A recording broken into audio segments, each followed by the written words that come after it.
Привіт всім! З вами DVD. У нас продовжується осінь, тому пропоную приготувати страву з сезонних продуктів. Але, звісно ж, їх можна знайти в будь-якому супермаркеті в будь-яку пору року. Як і в більшості відео, буде не один рецепт. Першим я спочатку приготую смачний з золотавою прекрасною скоринкою багет, дуже чаруючий і пористий всередині. А наступна страва – це буде квасоловий салат з грибами. Салат готується дуже швидко і він виходить дуже смачним та ситним. Це буде дуже гарно, дуже смачно, тому пропоную почати. Отож, спершу готуємо тісто для багету. Спочатку змішую всі рідкі інгредієнти в окремій мисці. Для цього мені потрібно молоко кімнатної температури. Можна розігріти його трішки в мікрохвильовці. Воду, вона також кімнатної температури. Додаю сіль та цукор. І, звісно ж, перемішую. Потрібно, щоб кристалики солі та цукру розчинилися в рідині. Якщо не розчинити цукор чи сіль, воно буде крупинками в тісті, а нам це не треба. Дріжджі. Також ретельно перемішую. Додаю яйце. Яйце також має бути теплим, тому завчасно потрібно витягнути з холодильника. І вершкове масло. Я його попередньо розтопила в мікрохвильовці, або ж просто витягніть з холодильника, хай воно розтане і стане м'яким. Коли змішала всі, так би мовити, рідини, переливаю їх в миску, де буде підходити тісто. І потроху буду вводити борошно. Борошно попередньо має бути просіяним. Одразу все борошно не додаю, ввожу частинами. І поступово змішую.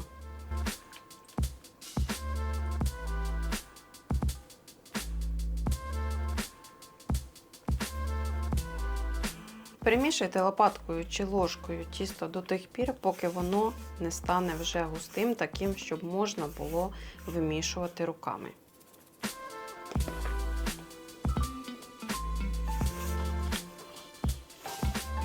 Коли тісто вже таке, що липне до рук, я починаю замішувати його руками, так само додаючи борошно. І потихеньку заодно вже вимішую. Тісто має вийти таким дуже м'яким, що не липне до рук, доволі еластичним.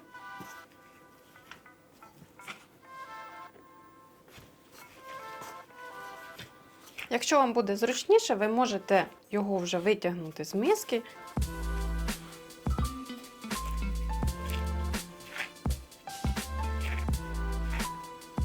Дуже довго тісто вперше не треба вимішувати, воно має просто стати однорідним, правильної консистенції.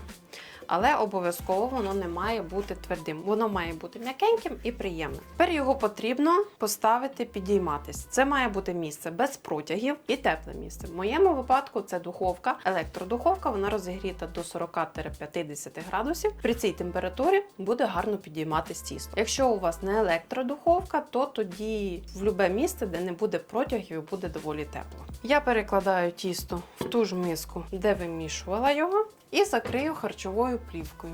Якщо у вас нема харчової плівки, можете скористатись звичайним рушничком.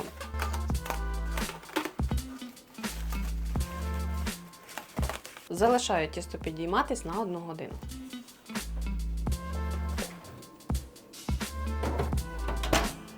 Годинка пройшла, можна діставати тісто та формувати багети.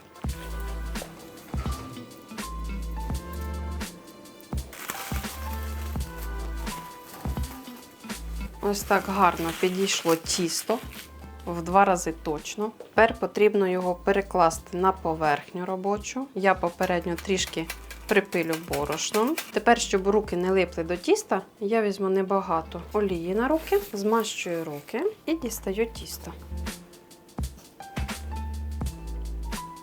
Ай, краса, м'яке, дуже гарне, повітряне. І тепер замісюю залишки борошна, теж вмішаю в борошно.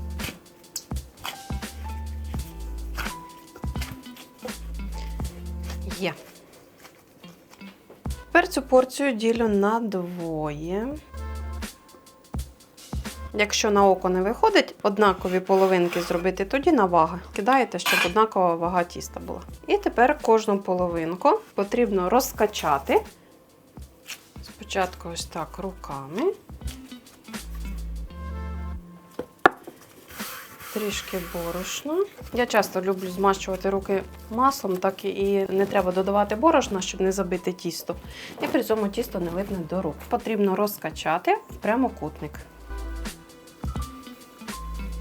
Прямокутник товщиною має бути приблизно 3 мм. Коли розкачали прямокутником, хоча б таким, як в мене з рівними формами не дуже. Беру вершкове масло, воно має бути ось таким м'яким, або в мікровигльовку поставте, щоб воно розтануло. І змащую всю поверхню розкатаного тіста. Воно має бути просто гарно змащене, але не має бути дуже багато масла. Робити це можна і кісточкою силіконовою, але саме тут мені зручно користуватися просто рукою. Так, тепер можна скручувати. Беру один кінець і ось так от закручую рулетик. Якщо ви хочете дуже ідеальний рівний прямокутник, тоді можете лишнє тісто обрізати ножем і він буде у вас кращий.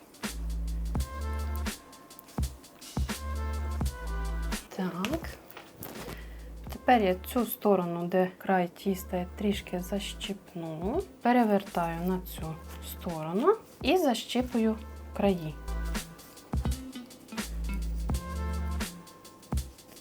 Вони ще можуть відкритися, бо зараз тісто залишу підійматися, тому потім і поправлю. І так само іншу сторону.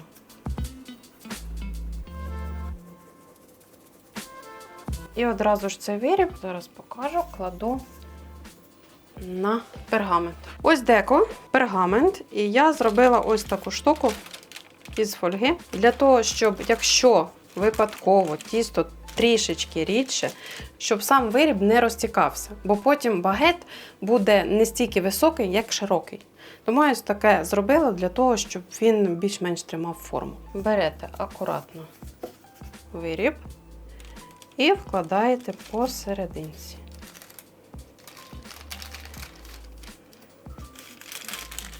Трішки вирівняю його. І тепер другу половинку тіста.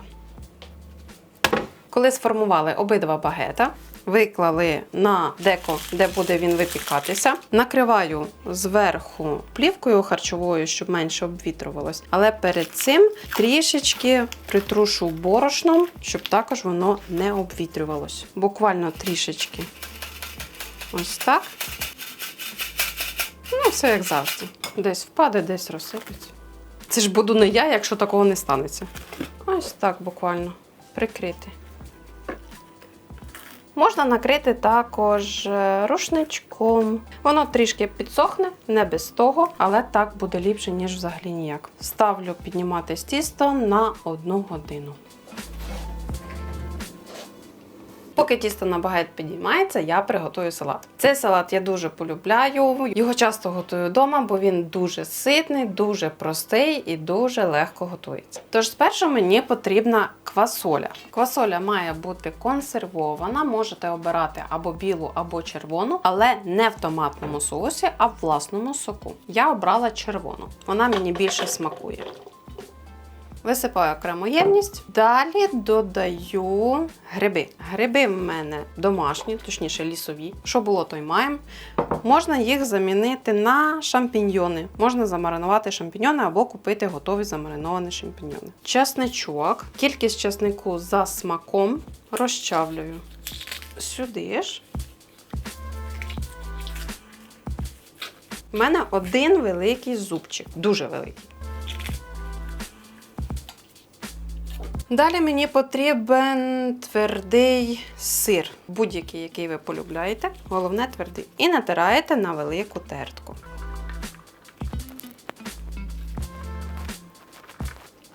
Ще один великий плюс цього салату – це в пропорціях всіх складових. Вони йдуть 1 до 1. Тобто, якщо у вас баночка квасолі, то в принципі ж стільки ви додаєте грибів і стільки ж ви додаєте сиру. Тобто тут не треба нічого думати достатньо там, чи мало, чи багато. Цього не треба. Тут все дуже просто.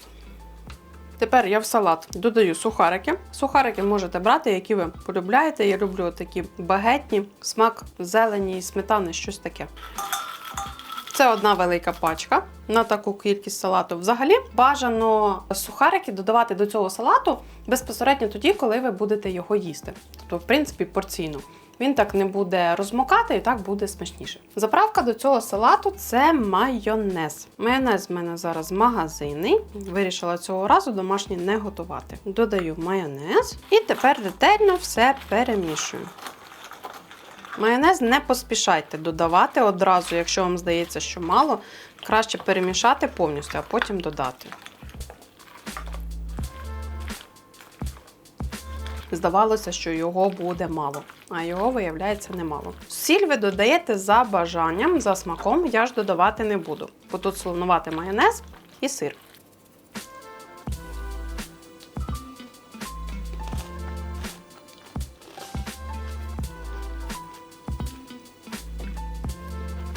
Цей салат, так би мовити, гріх не підточити до того моменту, як треба його буде вже їсти. Його можна їсти і окремо, з будь-якими іншими стравами, або так, як я вам покажу пізніше.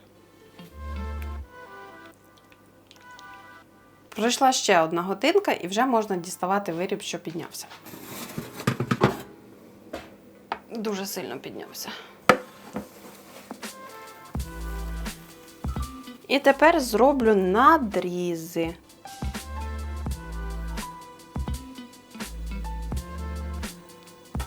Для того, щоб не сильно обвітрилось, не сильно підгорав верх, я збризкаю водою. Збризкаю зараз, поставлю в духовку, випікаємо при 180 градусах приблизно 25 хвилин. Це якщо електродуховка. Якщо у вас газова, вже дивіться по своїй. Коли багети поставлю в духовку, я також ще пару разів збризкаю водою. І, відповідно, за рахунок того, що буде вологе тісто зверху, це буде щось по типу парової бані, щоб не ставити додаткову ємність з водою в духовку.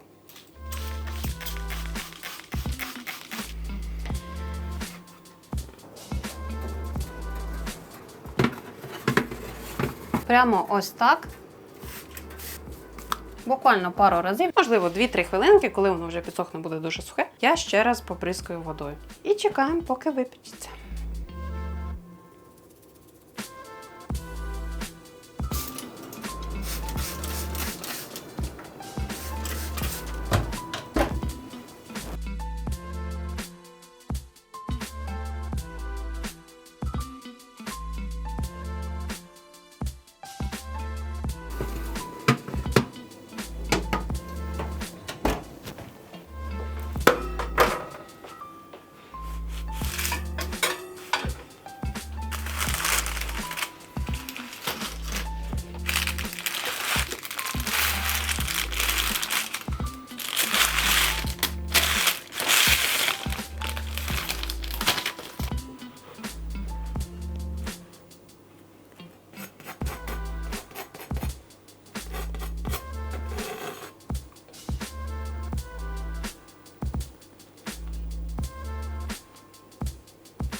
Не буду вам казати, що зараз я скуштую, я вам скажу так, я вже наїлася. А тепер розкажу вам, наскільки це смачно.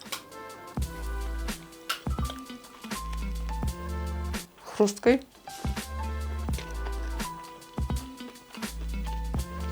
Цей салат, не дивлячись на те, що він з сухариками, він дуже класно гармонує з хлібом, особливо якщо свіжоспечений. Хлібчик дуже хрусткий, це не до кінця, ясне діло, магазинний, отой такий дуже сильно повітряний пористий багет, але цей Дуже смачний, дуже ароматний, хрустка гарна скоринка, дуже хороший рецепт. І салат. Салат, як ви вже бачили, складається буквально з 5 інгредієнтів. Пробували ми якось експериментувати. Забирали по черзі якийсь один інгредієнт. Я вам скажу так, що це виходить не те, взагалі не те. Саме ці інгредієнти, саме це поєднання створює смак от саме цього салату. Звісно, за бажанням сюди ще можна додати небагато кропу, кріп і чесник, майонез – це ті речі, які поєднуються без проблем. І повторюсь на рахунок грибів. Гриби можна взяти звичайні мариновані шампіньйони, якщо у вас немає консервованих лісових. Взагалі салат дуже ситний. Якщо хтось дуже полюбляє салат білочка, це той, що з плавленими сирками, з яйцями, з майонезом, з часником, то оцей салат для вас. Це любов номер 2 після того. Його можна просто сидіти і ложкою їсти. Більше нічого не треба. Цього приготуйте, скуштуйте, будете задоволені. Я вам обіцяю. Тож, як завжди, рецепт буде в описі під відео. Також залишу ще в описі під відео, окрім рецепту багето і салату, рецепт на домашній майонез. І я, звісно, вам дуже вдячна за перегляди, за коментарі. Діліться цим відео обов'язково, підписуйтесь на канал. Буде ще багато дуже цікавого та смачного. Готуйте, смакуйте та насолоджуйтесь.